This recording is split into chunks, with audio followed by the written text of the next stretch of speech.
Hello everyone, আবারও একটু নতুন ভিডিওতে সকলকে অনেক অনেক স্বাগত জানাই। আশা করি সকলেই খুব ভালো আছো, সুস্থ আছো, আর আমিও মোটামুটি ঠিক আছি।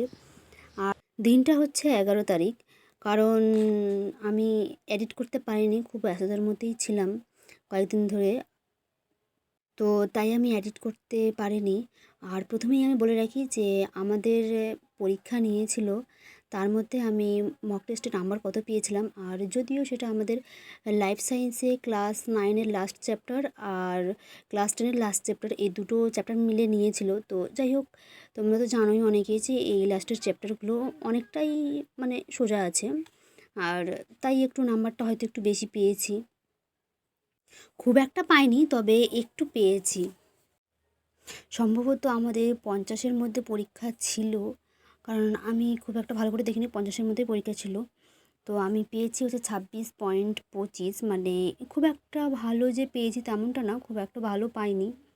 তো এরপরে আমাদের ফুল মার্কসের পরীক্ষা আছে, তো দেখি সেদিন কত পাই সেটা তো আমার জানা নেই খুব একটা, কারণ রিভিশন তো খুব একটা আমার দেওয়া হচ্ছে না। তোমরা তো জানোই ভালো করে, তোমরা আমার ভিডিও দেখেই বুঝতে পারো যে আমার পড়াশোনা কেমন চলছে আর কি লেভেলের হচ্ছে। তারপরে আমি ভাবলাম যে কি করব, এখন একটু গান করি, কারণ ভালো লাগছিল না, কারণ সব মুহূর্তে তো সব কিছুই ভালো লাগে না, তাই ভাবলাম যে একটু গান করি। তখন আমি এইভাবেই আর কি গান করছিলাম। আর চলো তাহলে।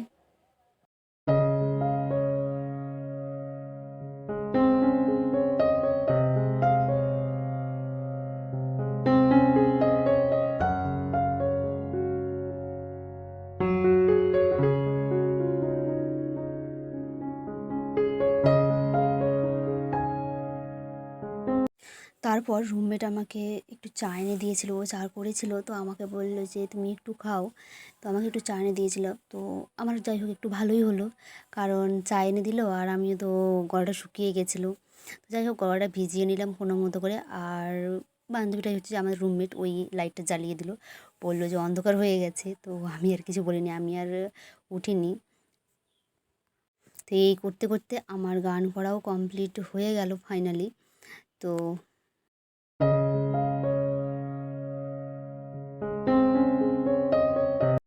তারপরে হচ্ছে যে রাতের বেলা আমি ব্যাগ গুছিয়ে রাখছিলাম, কারণ বাড়ি যাব তাই।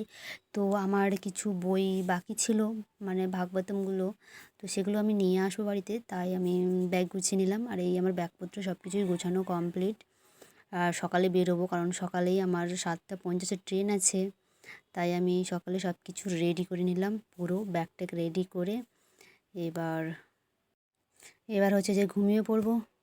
ঘুম থেকে উঠে তারপরে সকালেই একবারে তোমাদের সঙ্গে দেখা হবে। তো পরের দিন সকালে আমি বাসে উঠে গেছি, আর প্রথমে আমি সকালেই ঘুম থেকে উঠেছিলাম। ঘুম থেকে উঠে এমন কি হয়েছে, এত ঘুম পাচ্ছে যে আবার ঘুমিয়ে গেছি। 4, 4:30 ঘুম ভেঙেছিলো একবার, তারপরে দেখছি 4:30 বাজে, আবার ঘুমিয়ে গেছি। তারপরে দেখছি 5টা বাজে, 5টায় আবার ঘুম থেকে উঠে দেখছি ঘড়িতে, দেখছি 5টা বাজে, আবার ঘুমিয়ে পড়েছি। তারপরে এমন হয়েছে যে 5টা 45-এ ঘুম থেকে উঠেছি।